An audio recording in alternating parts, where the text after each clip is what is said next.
Hey, everybody, we're here, we're alive and thrive in the world's most culturally diverse city, Toronto, Canada, home of Blue Jays, Raptors, Maple Leafs, and Canadian psychic Robert Lindsay Milne. That's me. Welcome to my side of the crystal ball. I always tell you we got a great show, and that's because we always do have a great show. And my guest tonight is someone who's taught me a great amount. Her name is Nicole Antoinette, and her podcast and her show on Facebook is Guiding Echoes, and she's also on YouTube. And incidentally, channeler, psychic, teacher, healer, and brilliant with social media. And she's going to be with me on the experts, sitting in the experts chair, and she's also the main event. Before you, and of course, there's going to be a WWRS, and incidentally, it is a direct result of my conversation with Nicole, tonight's WWRS. So stick around for that one. Before we get started in this very exciting show, I've just got a couple of requests. If you're watching us on YouTube and talking about subscriptions, please subscribe to our channel. When you subscribe to our channel, we get more recommendation, we get higher ratings than, and our show gets more attention, and then we can continue going on with the show. So if you're watching us on YouTube, please write a comment, they're important, and subscribe to our channel. And incidentally, subscriptions are complimentary, and you'd be doing good old Robert a big favor if you subscribed, and if you do, thanks. You can also see us on Apple, Spotify, and pretty much anywhere else you listen to your podcasts. And if you'd like to get in touch with me personally, you can find me on my website, www.robertlindsay.com. You can find me on YouTube, Instagram, Facebook, and you can also find me on TikTok. Yes, indeed, TikTok. And now, without further ado, let's get this show on the road with WWRS.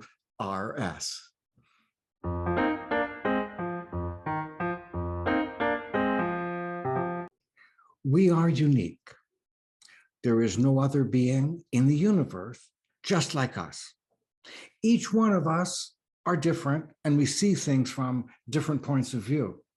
And each one of us has different skills, abilities, awareness, and talents. We're different, but we're the same. We're humans. Several years ago, like maybe 25, I decided to have a major change in my life and move down to outside of Toronto into this small town called Beamsville, rather near Niagara Falls, Ontario. It was a brand new neighborhood. The subdivision had not yet been started. It was just a big field. And we bought, my partner and I, Deborah, we bought our house from plans. And everybody had done that. And we were waiting for our houses to get built.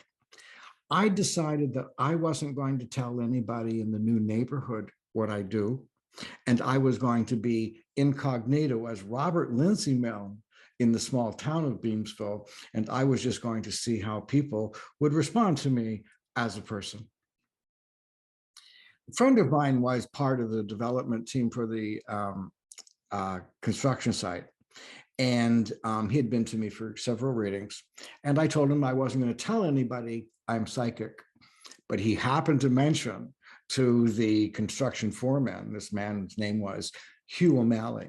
And Hugh was a tough old Irishman from Belfast, a really good guy. He was a finishing carpenter, and he was the supervisor of construction for the entire subdivision. And my friend told Hugh what I do. And Hugh started asking me a lot of questions. So I told him that I would answer any questions about being psychic on the condition that he doesn't tell anybody what I do. We both agreed. And he started asking me questions. And over the 6-8 months, he asked a lot of questions about being psychic. And I'm almost always patient with people, and I share my knowledge and information. All right, now we move into our beautiful house. We've been there for a couple of months. One day I get home from work, drive, from downtown Toronto, and Deborah says to me, Robert, look at this article in the magazine. It was Martha Stewart living. I didn't know Martha Stewart living. So anyway, she showed me, and Martha had put pegboard on the wall. I think it was in her pantry or something. And Deborah said, I would really love to have pegboard on in the garage. And I thought, well, how difficult could pegboard be to put on the garage? And I said, okay, well, I'll do that. She gave me the magazine with all the instructions and details. And I thought, if Martha can do it, I'm sure I can do it.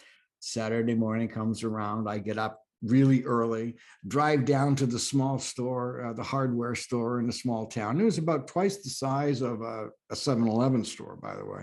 So get into, I go in, I show the guy the magazine, and he already knows I'm from away.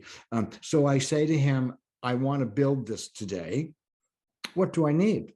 And he got me the material. And then I said, okay, so what else do I need to put this on the wall? I said, because I have no tools.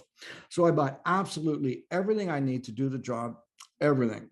Loaded up in my beat up old Jeep, because I was living in the country, drove home, put everything in the garage, down on the garage floor, and then looked around and said, what the hell am I going to do? And I just looked there and I thought, what? I just didn't know what to do. So I went out and I was sitting by the curb, feeling rather dejected. And I looked down the road, and who's driving up? Hugh O'Malley. And remember, he was a finishing carpenter, and he's in charge of the building of the whole site. Now, sometimes people, men that do, men's work, physical work, building and constructing and just smashing down, and they kind of look down on guys that don't know how to do that, and I'm one of those guys. So as Hugh was driving up, I ran out on the road, flagged him down, and I looked at him and said, Hugh, what's the first thing you do if you were going to do a psychic reading? And he looked at me and said, how the hell should I know? And I said, Hugh, what's the first thing you would do if you were going to put pegboard on the wall?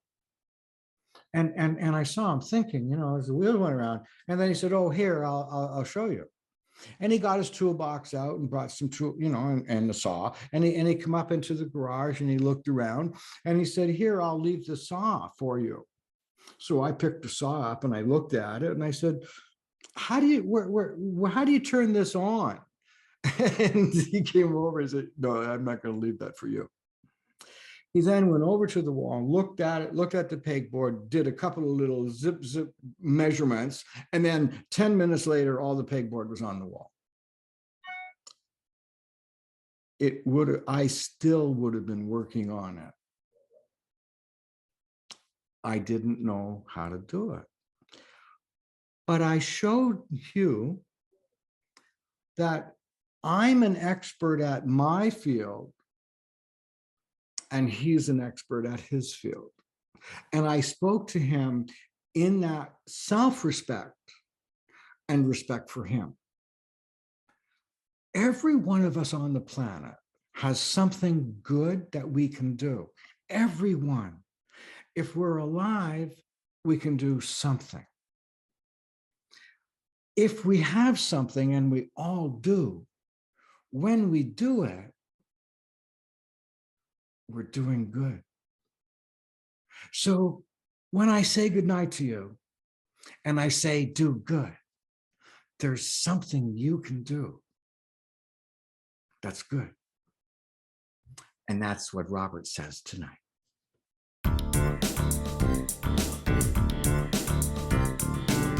I'd like to introduce my guest tonight, and her name is Nicole Antoinette. And Nicole Antoinette has a Facebook channel and a podcast called Guiding Echoes. She's got 33,000 followers. She's a psychic medium, intuitive, teacher, counselor, healer. She's really funny, and she's really got a great personality.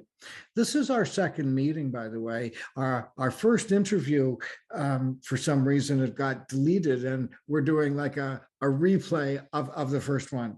This is going to be just as much fun, or even more. So I'd like to introduce Nicole Antoinette on my side of the crystal ball. Once again, here we are getting the opportunity to talk about what we love the most, doing our work, and glad to see you again. How you doing? I'm doing great. How are you?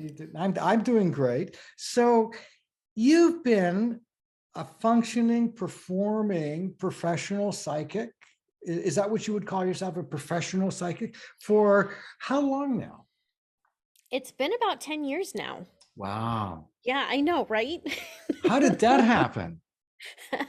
So the way I even discovered that I had psychic abilities, or I guess I should say, when I first realized that's how I could define them as such, actually came pretty much by accident. So one year I wanted to decorate my home for Halloween, and I decided I was going to create a seance scene in my front yard. And that seance scene was going to be modeled after or inspired by the Haunted Mansion at Disneyland, because I'm a Disneyland freak. I love Disneyland. Oh, are you? So yeah. So this was going to be my homage to the Haunted Mansion. So I started looking at different tarot cards online, and there was a particular set that was really calling to me, but it was $30, and I didn't want to spend that much because I was being kind of cheap. And I just wanted these for decorations. I didn't want to spend a whole lot of money on them. So I kept looking at different cards, and that one kept popping up, and it was like, man, these cards are beautiful. So I put them on my wish list and then walked away. And I think it was like 2 or 3 days later, in the middle of the night, I finally bought them because they were haunting me. Like I kept thinking about these cards. Sure. And so finally one day or one night, wasn't able to sleep, got up at like 2 or 3 in the morning, don't really remember, and bought them, and was finally able to fall asleep. What's funny is I forgot I had bought them like almost immediately after. So they arrive in the mail, and I'm like, what did I order? I don't even remember ordering anything. Open up the box. I was like, oh, my cards. Yeah. What was the name of the deck, by the way? I'm just curious. They're no longer in print, but they were called the Wizard's Tarot. Okay. And there's a lot of different decks now called the Wizard's Tarot, but it's not that same one. Yeah, it's not that You same had the deck. original. Yes. Yeah, it was a gorgeous deck. And do you still have it? I still have it. Wow. Yeah, I still have it. So it's a very sentimental deck of cards. So when I pulled those cards out of the box and I felt them in my hands and I was looking at the artwork, it was just like, this is too precious to use. Like I cannot use these for decorations, and I felt this need to protect the cards. And so I decided I was going to learn how to read them. So I bought all of these. I'm kind of one of those like go big or go home people. Yep. So like I ended up Yeah. ended up buying all these different books on how to read tarot, joined an online group where we exchanged tarot readings for beginners, and I just had a knack for it. And so I was blowing all the students away. Like even people who had been doing this for years are like, whoa, you're really good at this. And so shortly after, Can I just interject here for a moment? Sure. So you were just learning about the tarot, and you were doing better than all these people that have been doing it for so long. Yep. Did you know the meaning of the cards because you read about it, or did you know the meaning of the cards because they talked to you? They talked to me. Yeah, they absolutely talked to me. Yeah. Yeah. Okay. All right. I had to find out. Yeah. Okay. Yeah. I would pull a card and I would be like, well, I know that the 3 of Pentacles means mastership, but that's not what I'm getting out of this card. So, you know, I would just go on my own tangent and it would turn out to be correct, 9 times out of 10. Actually, it was more like 10 times out of 10, but I don't want to seem like I'm bragging. Pretty good score. That's a pretty good score. It was, 10 out of 10. I'd take that. So yeah, tarot is definitely Yeah. one of the things Yeah. that I'm still very, very good at and good with. So yeah, so shortly after I took the class and realized I had a knack for it, I started guiding echoes. And so back then, I just had a Twitter account I put together. What is guiding echoes? So guiding echoes is my business. Okay. That's where I offer my online courses and online membership and my psychic services. And it is also the name of my YouTube channel. And of course, people can follow me on Instagram at and Facebook at Guiding Echoes. Guiding echoes. Okay. Yes, Guiding Echoes. So started Guiding Echoes, and at that point, I just had like a crappy little website, Yep. and it was bad, man. This Like was it like was so 10 years. bad. Was this 10, Yeah, like 10 years ago? yeah. Oh, okay. All right. This was when people were just getting on the WordPress bandwagon, but you Okay. still had Joomla and all these other Yeah. things. So I had like this handmade HTML site that was awful, but almost all websites were awful back then. So you know it's all right. Um, and had a Twitter account, and I was mostly just tweeting inspirational things and tweeting my insight on different tarot cards. And so that audience actually started growing really big very quickly. And so I was able to start getting clients that way. And what was really interesting was that once I went professional, once I started working with clients, there was this fascinating thing that happened where spirits started to come through. And I didn't really understand what was happening at the time because How did you know they were spirits coming through? um I I don't think that I really did in the beginning. Like I didn't really Okay. understand what was happening, but what it felt like for me is there was definitely a presence in the room, and I could Mhm. feel from what direction it was coming from. Usually it was from the front Wow. left side. It would come, they'd come in this way, so I'd feel them. But in my mind's eye, I would see them, and I usually see them pretty clearly You would actually see a form in my of mind's eye. oh, Yeah. okay. Of Uh-huh. course, I understand that. Yes. Yeah. But Okay. the combination of the presence and how strong they were in my mind, it was so distracting that I had to stop the reading and address what I was seeing. And I would ask my client, does this make sense to you? And a lot of times they were able to verify that, yeah, that was in fact someone that they knew in spirit. Wow. And so, and the spirits would come forward and they would give identifying information. So they would show me what they were wearing, maybe on the day of their death. They would give me different details about themselves, like if they were someone's father or what their Really? relationship was like. Oh, So I was getting a lot of information. And remember, I was not trained as a medium. At no no, point had I ever been no, trained as a no. medium. So this was just through, I think my energy was just opening up and inviting them because I'd been meditating every day and working with tarot. So those two things were like blowing everything Come. up. Yeah.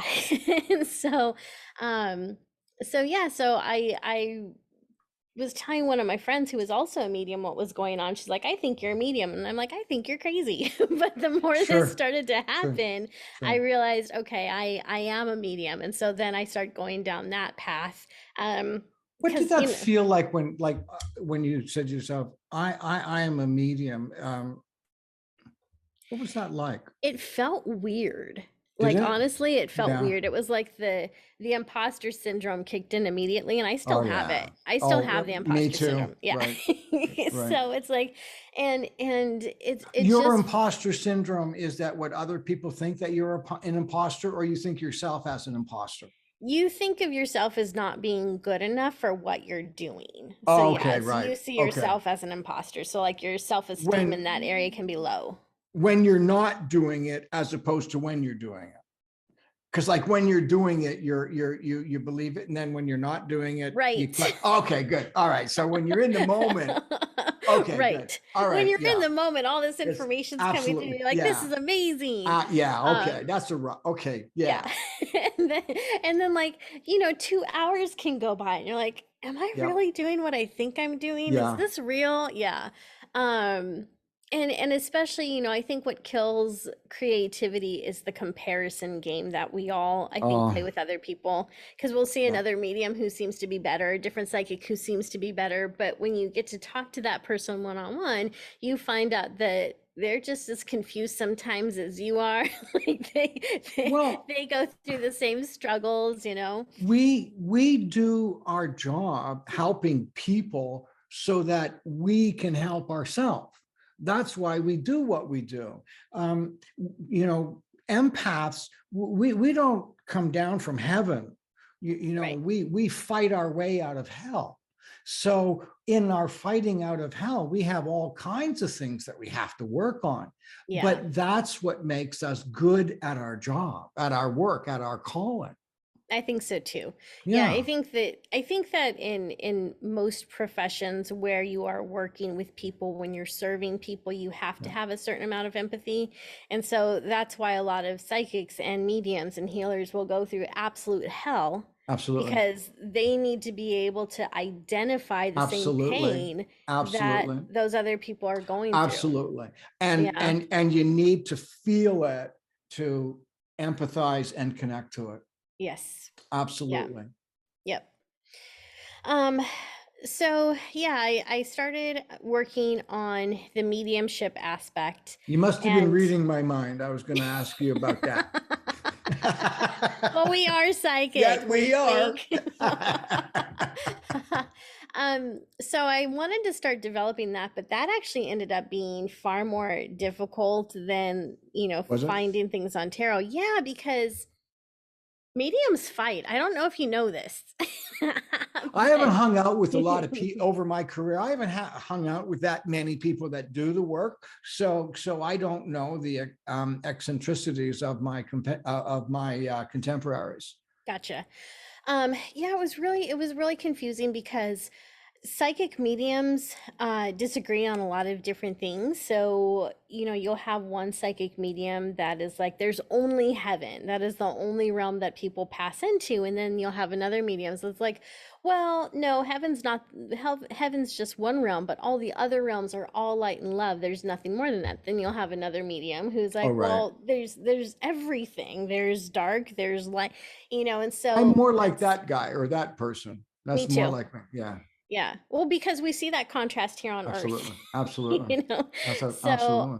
yeah. And so it became confusing very quickly because I wanted guidance on that path.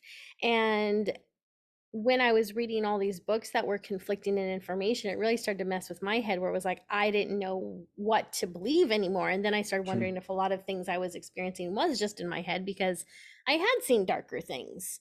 I mean, I wouldn't classify them as evil exactly, but maybe just like, if a lion breaks into your house, that's, it's gonna act out because it doesn't belong in your house. It's a Right. lion. And Right. sometimes I think different energies can end up in a place they really just don't belong in, and they cause havoc because it's not where they belong. Right. So it's a messy energy, and I do think I wouldn't call it evil or malicious, but it is destructive, Sure.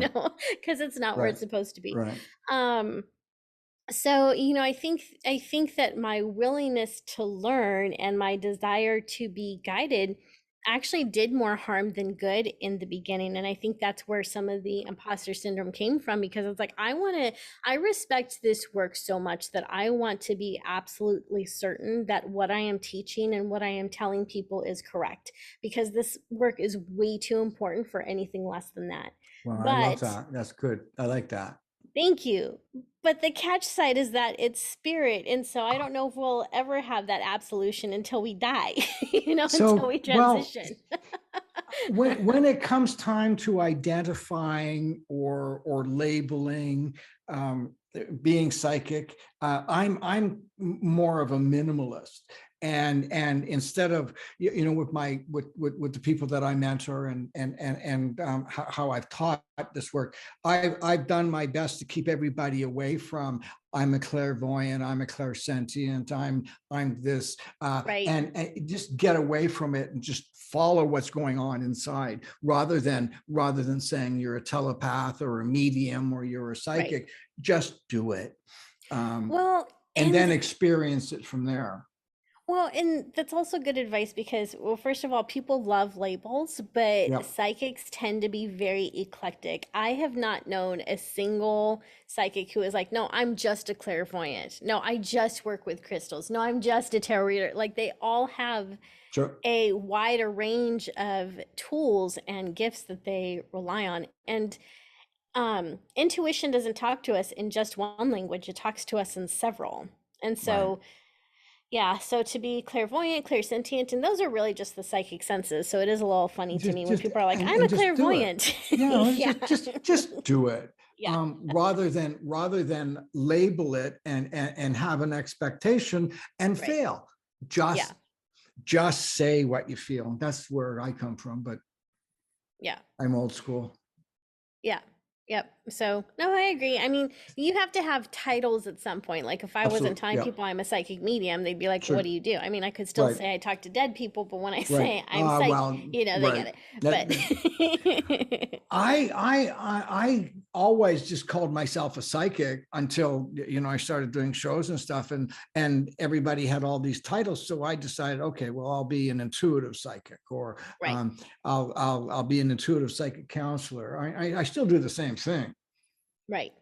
Yeah, I've been struggling with that for a long time too, because it's like I do a lot of different things as well. So it's like, am I a spiritual mentor? Am I a psychic mentor? Am I a psychic teacher? Am I a spiritual Right. teacher? Am I an intuitive teacher? Right. Am I an intuitive mentor? Like, Right. what am I? I don't Right. know, man. Right. Well, yes, of course, because it's trying to fit into Yeah, a description, and we may not necessarily fit that description, true. and True we all enough. do our work differently. Yeah, this is true. So, yep. So we were talking about how you discovered that you are psychic, or that you Hmm. are a medium, and so do you remember what it was like the first time you accepted spirit were talking to you? I do. Do you So remember that? Oh, wow. Share I that do. one. So, well, I don't know if it's the first. I don't think it's the First first spirit. I don't remembrance. remember the Okay. Okay. first All right. spirit, but I Okay. do Okay. remember. I do remember when it was so strong in that moment where it was like, okay, this is real and this is what I really can do. Like I am, in fact, a medium. So at that particular time, what happened was I was doing a tarot reading for a client, a very lovely lady. Yeah. And as I was pulling cards for her and reading the cards, these two gentlemen walked in.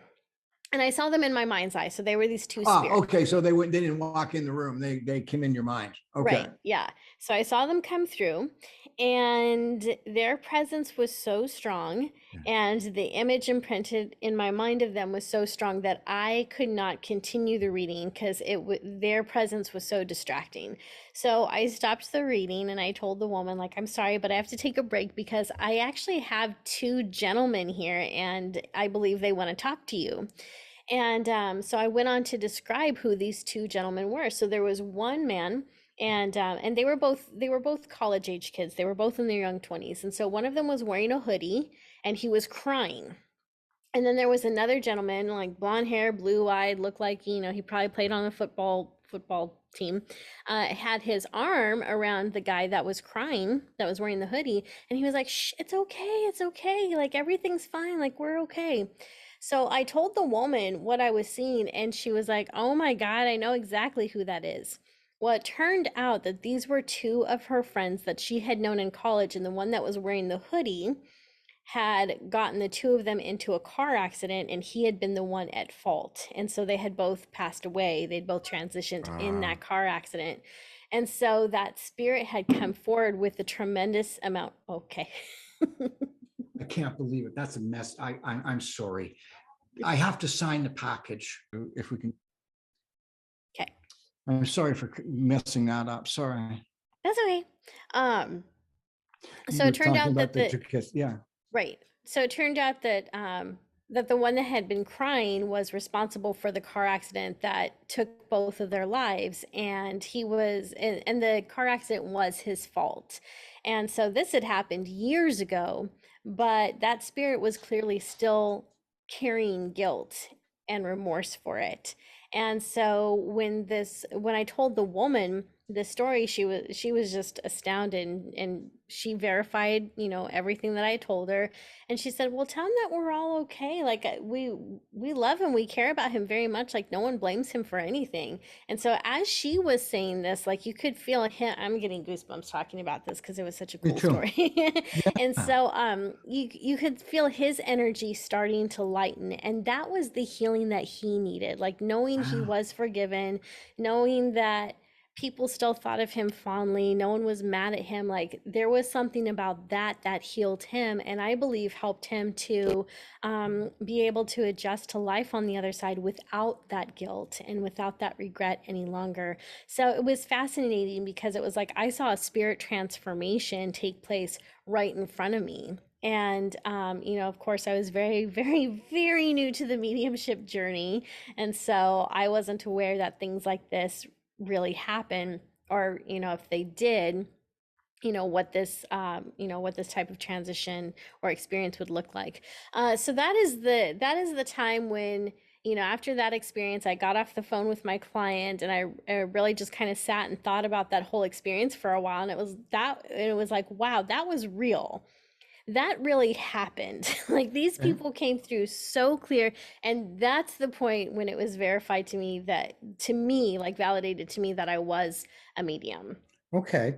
Um, Slightly off topic, but similar about spirits. Okay. Hmm. So when those two figures came to you in your mind, in your mind's eye, is that correct? Yes. And but you saw their forms, you know what they looked like and stuff. Hmm. Um, where did they live? What do you mean? Those Where do they live? Are spirits. they? So but when they come to you, where do they come from to talk to you? Where do do they have their own pod somewhere? Are they in a house? Do they all gather on the beachfront? Did they have their own home? Like what happens there? Or have you ever Well, thought of that? Because I from just what did. I've from what I've learned in tuning Yeah, into the other side is yeah, every person has a different idea of what their heaven is. And so when yeah. they get to the other side, heaven looks vastly different for everybody. And heaven is just the term that, we as Okay, humanity have coined for whatever lies on the other side. But it's different for everyone. So people go to, I would call them, different layers or different realms based on their energy, based on their beliefs, based on a lot of different things. Um, and so for those two particular people, I'm not exactly sure where they were, but since the two of them were together and you had the one who was remorseful and the one who was okay, yeah. I don't believe that they were earthbound, so they weren't Okay, stuck, they weren't right. ghosts, they had crossed over, but it Okay, was that one still had a very, very heavy heart and probably wasn't able to enjoy the afterlife because that pain and that regret sure, and that guilt was so heavy for him. And so you will run into that once in a while where people have been on the other side sure. for what's years for us and maybe seconds for them. Like, to them, that Oh, trauma and that, yeah. yeah, it can still be new Yeah, because sure, time works differently over there sure than it does does. here. Um, so as far as where those two came from, I don't know. I would assume that they must have been close to this woman or, her family or whoever, because They while I was talking to her, they came through. So, so um what you said is that heaven is what we make it. mhm. So if we have a vision of what our heaven would be like, it would be like that. Most likely, yeah, it would Do you be know it what would be a better version of it, yeah. really what would yours be? Oh gosh, that's a great question. I think that I would probably have some cool mini castle because I don't Yeah, want an actual huge place, but like a yeah, mini castle, yeah, by an ocean, yeah, be beautiful weather all the yeah, time. I'd be sporting barbecues because I love yeah, socializing, so I'd yeah. have like the best coffee nook. Actually, I want that here. I don't want to wait till heaven for that Right. though. Well, you can do that. Mine is my dream of heaven would be. Did you ever see the movie City of Angels and Nicolas Cage? Oh But yeah, okay, so I would love that job. Only have feelings. there you go. Now that would be heaven for me. doing that job as the angel, just sort of when Yeah. people are passing over or when they're going through something really big. That would Could be be there. that would be my idea of heaven. Well, and you could, because that's what spirit guides do. You could cross over and you could sign up to be a spirit guide and help people with the Yeah, heavy life right. transitions that they go through. So, Yeah. yeah. So that would be my idea of heaven. Well, there's a few others, but we'll keep it to that. There you go. So how do you teach what you do? Um, How do well, you teach what you do? Yeah. well, I mean, that's a loaded question because basically, basically what I do is when I'm working with people one on Mhm. one and they're wanting to learn how Oh, okay. to work with their psychic abilities, I meet them where they are because everyone's at a different Of course. level. Of Some course. people are just opening up. Some people are actually very seasoned in their abilities, but maybe they shut them down for a while because of social pressures or, the Yeah. environment they're in, whatever the case is. And so I just meet them where they are. And I want to learn more about their experiences. I want to learn what they love about being psychic, what they're intimidated by, um, what their best experience has been as a psychic, and if they could create more of one thing as a psychic in their life, what would that be? Would it be helping spirits to cross over? Would it be connecting with loved ones on the other side? Would it be being able to tune into the future? Would it be healing people, emotionally? Like, everyone has a different ideal of how they would use, their psychic powers. And I believe that whatever you're most inclined to is what you already have. You just have to learn how to mold that and how to groom it a little bit better. And so I believe we all have different psychic gifts. And once I'm able to really tune into what someone wants to develop based on what their purpose seems to be pushing them towards, that's when I'll start to develop a plan for them. So I don't really have a one size fits all technique for anyone. It's very custom and individualized for that person. A lot of times I will walk them through guided meditations that I channel as I'm working with them, so it's not like anything Sure. pre-made or pre-written. I'll tune into their energy and just kind of see maybe what needs to be healed or what needs to be addressed. Because the reality about being a psychic is, a lot of people make the psychic world about the bells and whistles and the shiny objects, and it's this amazing show. But really, at its core, it's about healing. It's about being better people. It's about looking at our struggles and being able to face them and finding the courage and the faith and the resilience to get through them with a soft heart. And I think that's really, really a difficult thing to do sometimes because, life can beat us down. Life can beat us down. And so when you're able to tune into your own psychic abilities and you're able to enhance them and work with them, you can, in fact, I think, build a better life for yourself. It doesn't mean that you're not going to go through hell to get it, but you can build a better life for yourself. And You're from there, talking you about can. developing your psychic Yes. intuitive ability. Oh, of course. Yeah. Right. Okay. Yeah. And then you can also teach other people how to do the same because you've already been through it. Yes. So psychic abilities are wonderful, but they're not a means to an end. They are a tool to help us live our life here on this physical plane because I we're not from absolutely agree. here. I absolutely agree what you said about on this physical plane, and I agree with that. And we're here. We have a purpose. We have a reason. Yes. That we're here. Um, okay.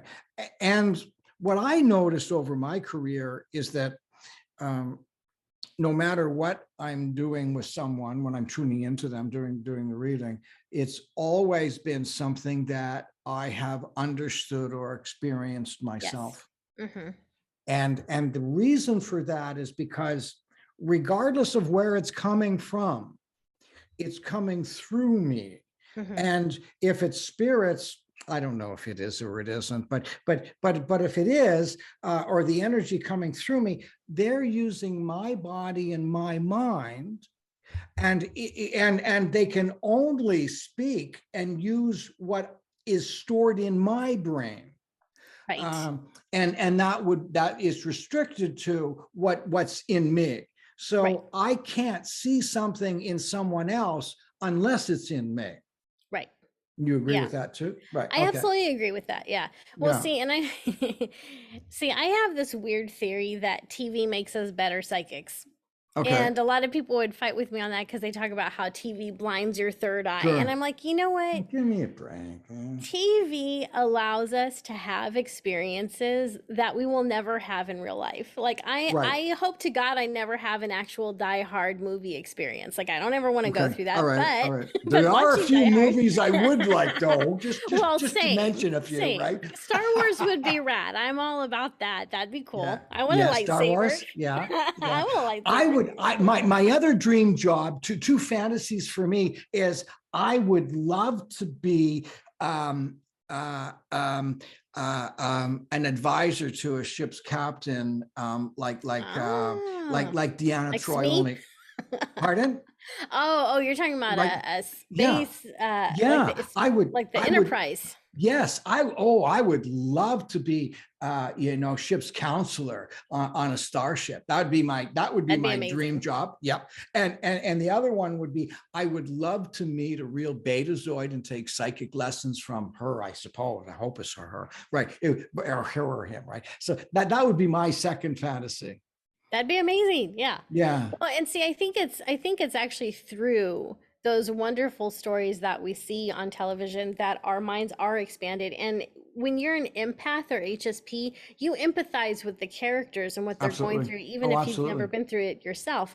And so I do think that there's something to actually television being an amazing tool because in a reading, as like you were saying, spirit can only work with the images That and the you can understanding understand. that you have. Yeah. Absolutely.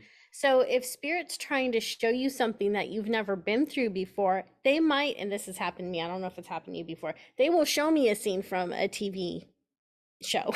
They Well, will. you're far more visual than I am. You're much more visual. For me, it's just knowing and the words come through. So Yeah. I don't usually get those. I don't get the really happy scenes, and Gotcha. fortunately, I don't get the really awful ones either. Right. It's more of a thought and a feeling rather than seeing. Mm-hmm. Yeah. I get all of it. And I think it depends on, because I do work with spirits though. I think a lot of it has to do with um how they like to communicate. So if someone comes through in a reading and they were like this vivid talker, then they're going to talk my ear off. And I'll tell my client, "Whoa, this person's a Really? talker." And they'll laugh and they'll be like, "Oh my gosh, yeah, she was."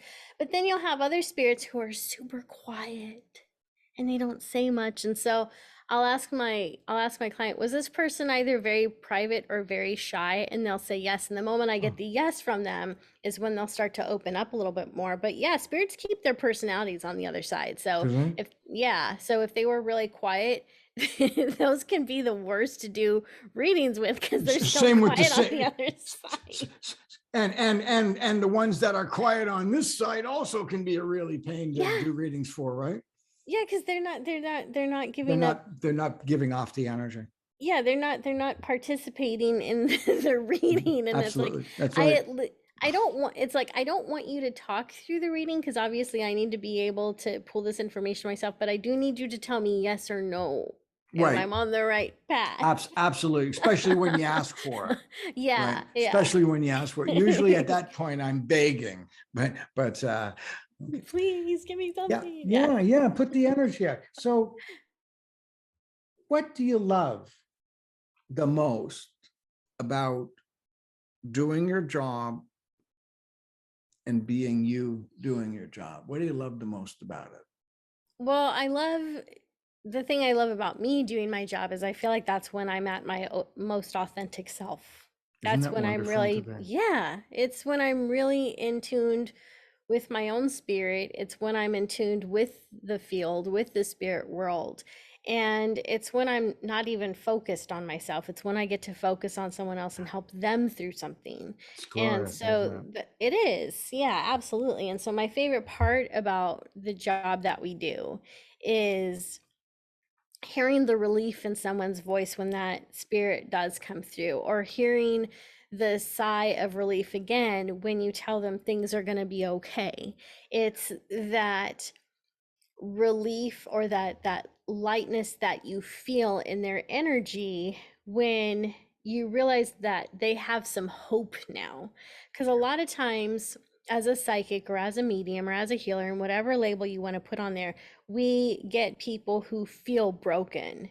They're not broken, but something's happened in their life that's convinced them that they are broken. So they're not broken. They're hurting, sure, they're in pain, but they're not broken.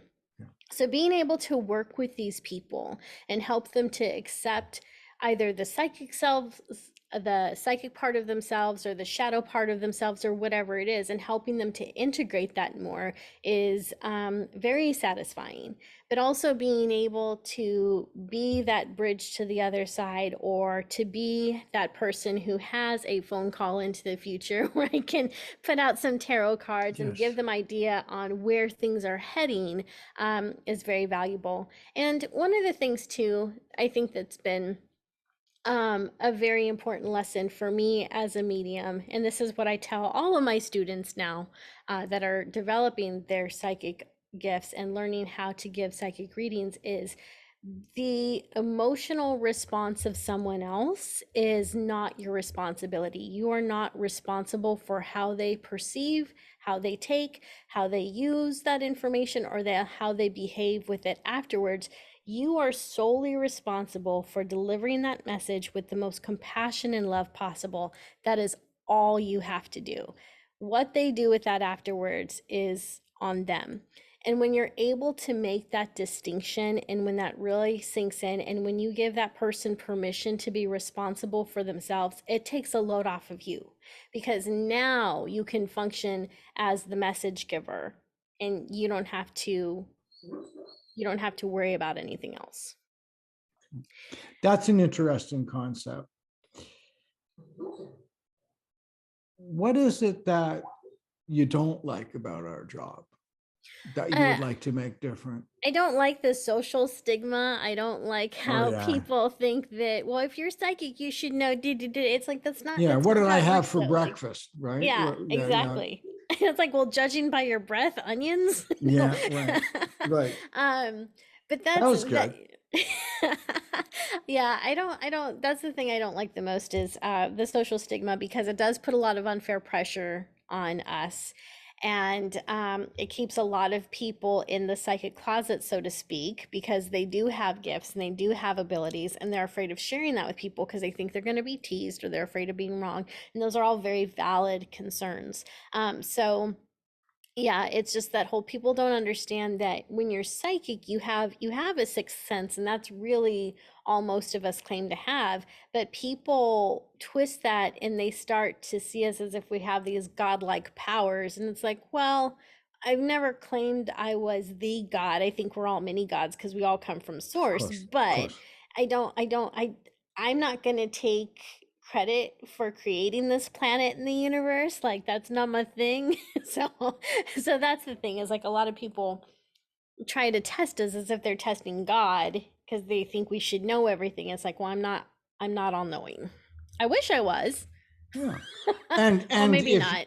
if you were all knowing, you wouldn't be walking on this planet. This is true. Okay. You would be off somewhere else. Well, what a struggle that would be, to be all knowing, because all knowing, like, you know everything. What is there left to learn? What is there left to discover? If you know everything, nothing. Right. Yeah. Right. And so it would just, do you think God would be all knowing? Well, if that were the case, we'd have nothing to learn. Well, I don't think that could God become stale or burned out? What would happen if you were praying to God? Oh, please help me. Oh, I'm in a pissy mood today. Leave me alone. I don't know. Do you think God would do that? Well, according to the Old Testament, yeah, that's exactly what he does. Really? But okay. I don't think any of us have the right idea of what God is or isn't anyhow. Like, my perception of God is I do believe that there's an energy that holds everything together. I Hmm. believe this energy is intelligent. I believe True. this energy creates because it loves to create. It's meant to create. I think Yeah. it loves to learn. I think it learns vicariously through all of us. I think it's incredibly loving, but I also think it's very complex. And I think that within that energy field, there are other beings that we may call gods or angels because we don't know how else to identify them, and they seem to be higher up on a hierarchy than we are. Um, so, I don't think that that intelligent force that creates gets in a pissy mood. I think it's just excited all the time to be creating, Okay. kind of like a kid who has an Yeah. endless supply of paper, pens, and Sure. markers and paint. It's just like Sure. going crazy with the Right. markers and creating all the time. So, yeah. Okay. So God doesn't get in a pissy mode.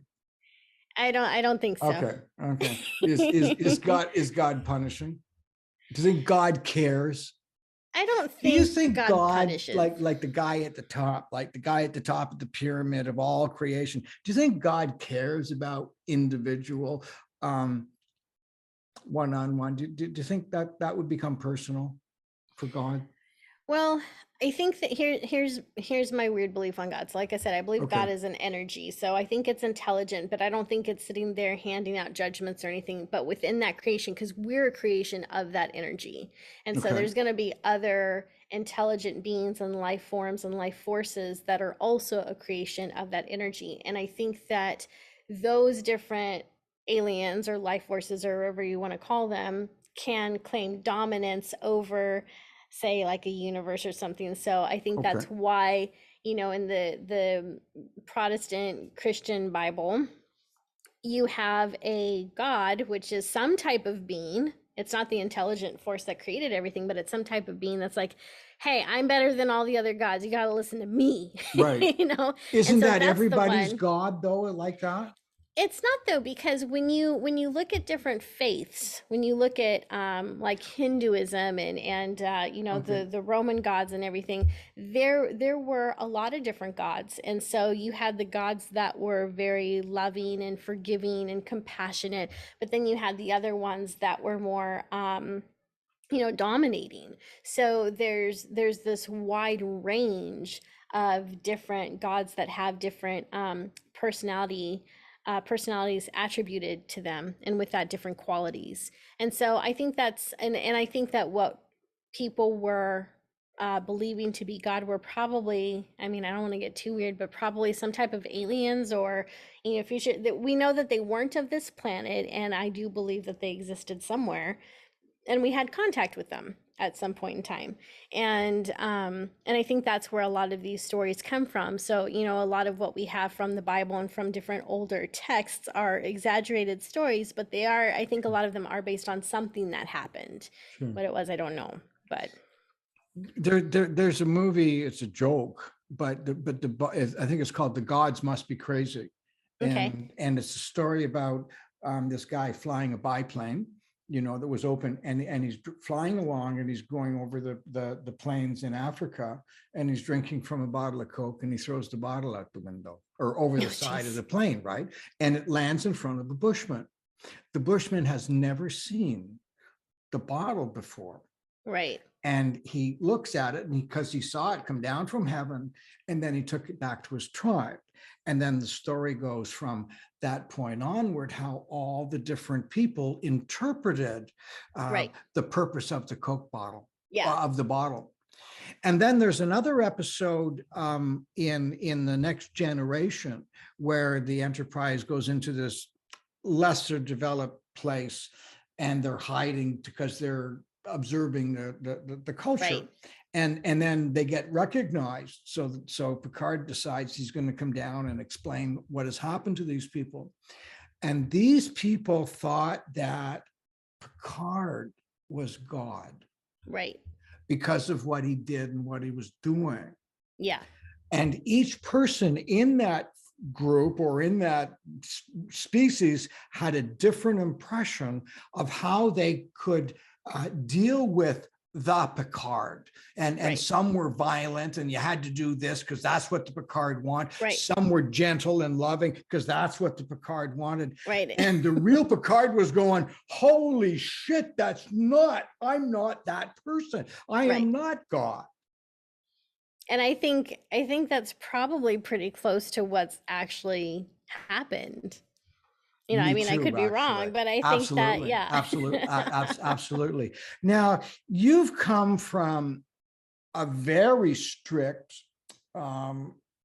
narrow-minded religious background. Yes. What caused you to be able to get away?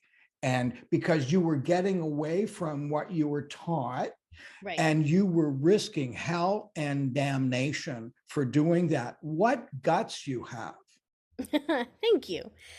Well, I didn't like who I was as a Christian, so I think that was a big part of it. I just didn't like who I was. You know, the type of Christians that I were around were very judgmental, even though they preached love and judge not, yes, you be judge yourself. Right, yeah. And I mean, we have to be honest, like there's a certain amount of judging that is good, because if you don't have a good head on your shoulders and you're not judging, you know, a situation and people's characters, it can get you into some really bad waters. Incidentally, when you're judgmental, basically what you've done is formed an opinion. Yes.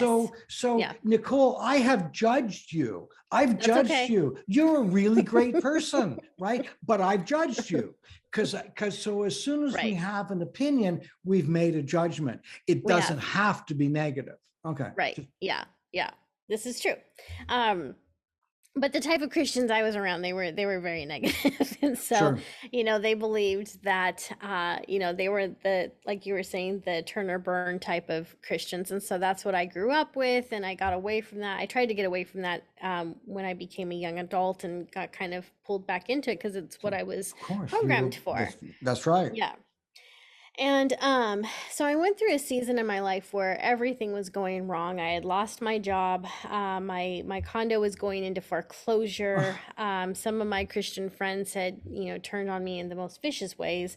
The guy I was seeing ended up cheating on me. It was just like all this stuff happening at once. And I was just like, where is God in this? And I was exhausted because it was like, I was one of those evangelists that were knocking on doors every Tuesday night telling the gospel. Wow. Like, you were doing that. Did you get like spit on and yelled at and anything? No, I never. No? I mean, I would get, people would roll their eyes and be like, oh God, you know. Right. That sort of a thing.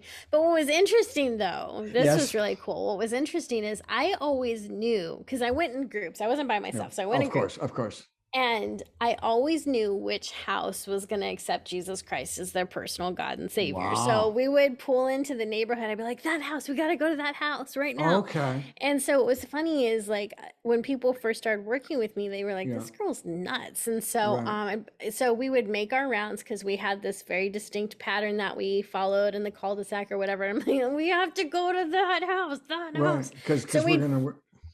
Yeah. So we'd finally get to that house and lo and behold, you know, so so I was always right. I was never, ever wrong. Well, you scored points. Yeah, I guess so. Well, they get right in your group. Yeah.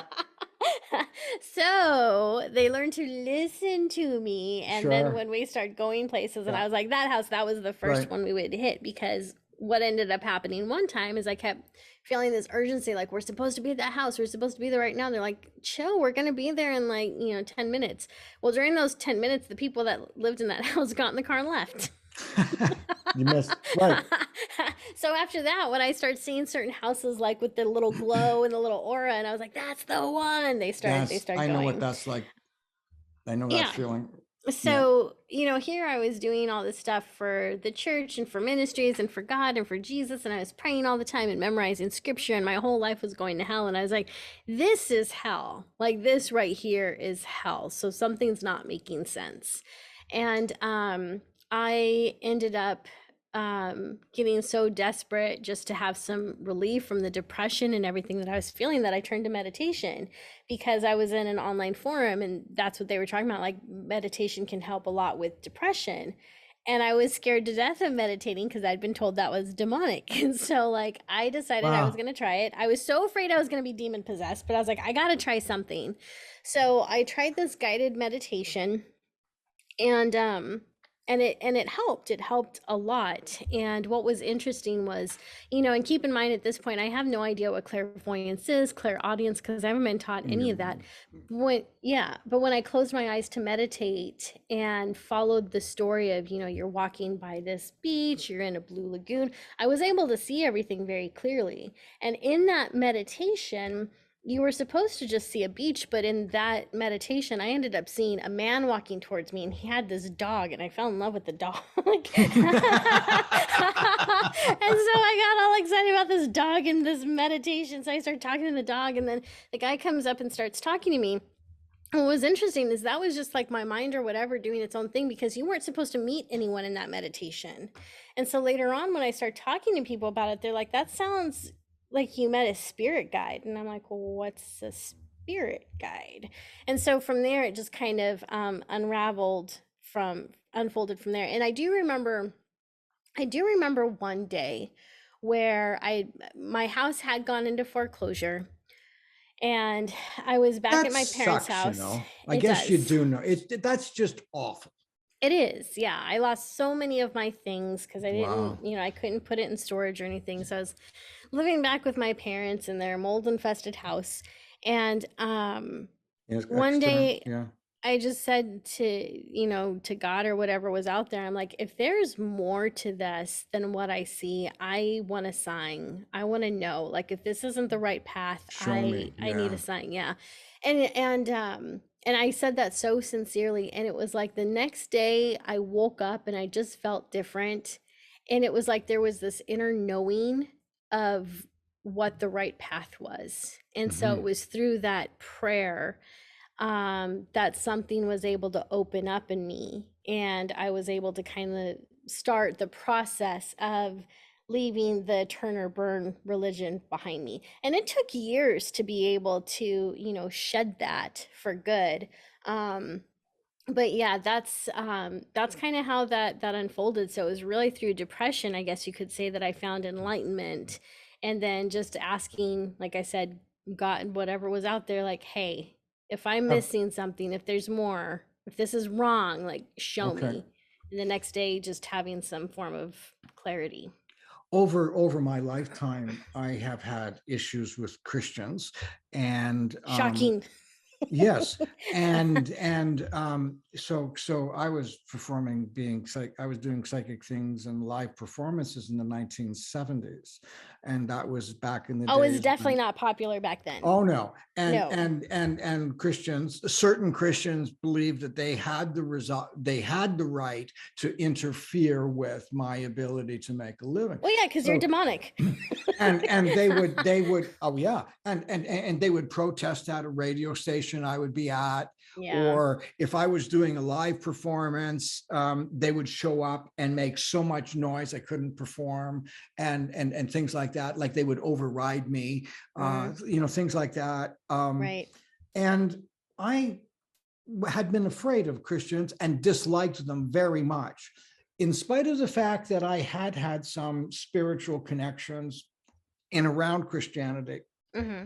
On my very first podcast, the very first one, the producer, Michelle, recommended I have these two guys on the show. And it was the two Mikes, East Coast Mike, West Coast Mike. And these guys are Christians. They're pastors. They've been around like for 25, 30 years. And Okay. I was really afraid to have them on because of my relationship with Christians. And these guys, but they're also behavioralists, and they're very Okay. well educated in other areas. And I was really afraid and nervous with them most of the time. And then finally I confessed that I was afraid of Christians, and I told them why. And instead of the shtick that they had, the two of them both got very, very serious. And East Coast Mike said to me, he said, "Well, let's settle down here." And he said, what happened to you is there is the business of the church, and then there is the spirituality of the church. Yeah. And the business church is the part that hurt you and have hurt a lot of people. And it's the spiritual side of the church that would not do that to you. And I thought about it more and more. And from that podcast, well, I'm not a Christian and I'm not going to be one. I had a different relationship with Jesus. And I separated Jesus and Christians. And I had a different connection and saw things very differently. It was a very healing experience. And it's interesting that you mentioned that, because a lot of the people that I work with, whether it's giving them a psychic reading or mentoring, a lot of them have that Christian background, and they do walk away from the church so they can keep their faith in Christ. And so they do recognize that the church, whatever it is supposed to be, that's not what it is anymore. And so to protect their own spiritual faith and their sanity, they have to walk away. So, yeah. What a fascinating interview and talk that we have had today. It's great. How wonderful. And this is our second one, you know, and it's even better than the first. So how do people get hold of you if they want your teaching, your guidance, your reading, your spirituality, or just want to see your pretty face? How do they get in touch with you? How do they get in touch with you? There's a few different ways. So they can visit my web. They can visit their they can visit my website. I almost said their website. They can visit my website at guidingechoes.com.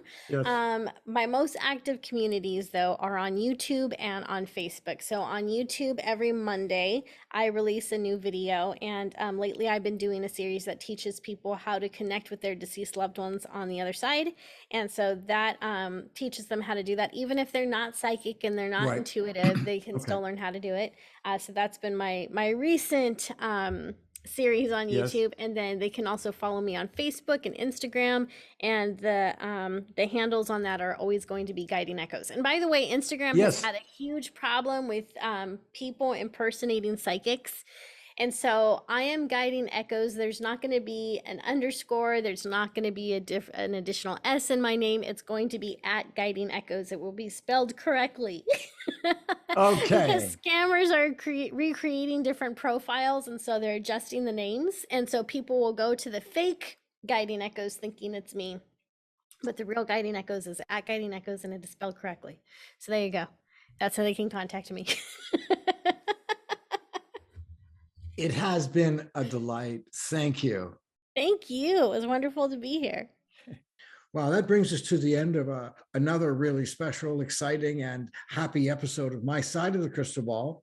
I'd like to thank my guest tonight, Nicole Antoinette, for her positive, her happy, cheery self, and her special awareness of her abilities, her skills, and how generous she is and the way she shares it. Before I say goodbye, I just have a couple of those old requests. If you're watching us on YouTube, could you please like and comment and subscribe to our channel? You know, subscribing to our channel gives us a higher rating in the algorithms, and that brings more people to us, and then we can do bigger and better and more podcasts for us. Make a comment, and once again, that gives us more energy, more attention. The more comments, the higher the ratings again. So like, comment, and subscribe to our channel. I'd really appreciate that. Incidentally, you can find our podcast on Apple, Spotify, or pretty much anywhere else where you get or hear your podcasts. If you'd like to find me personally, you can find me on my website, www.robertlindsymilne.com. And now, just before I say goodbye, I'd like to share this with you. Do good, stay safe, and above all, just be kind. Good night, everybody.